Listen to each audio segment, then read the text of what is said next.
How to change your profile picture in Kling AI. Hi everyone, welcome back to Wake&Tech. If you are on Kling AI and want to change your profile picture, then first of all, launch open the Kling AI app on your device, whichever device you are using, whether it is a tablet, iPad or smartphone.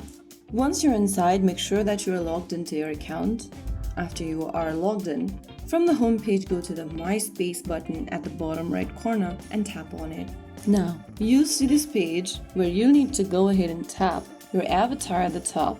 On the next page, click on Replace at the bottom right. Now, select a profile picture for yourself from your camera roll. Now your profile picture has been added. Click on Save at the bottom left, and there you go, that's it. You have successfully changed your avatar or your profile picture in Kling AI. If you found the video helpful, don't forget to like, share, and subscribe to our channel. I will see you again in the next video. Stay tuned and thanks for watching.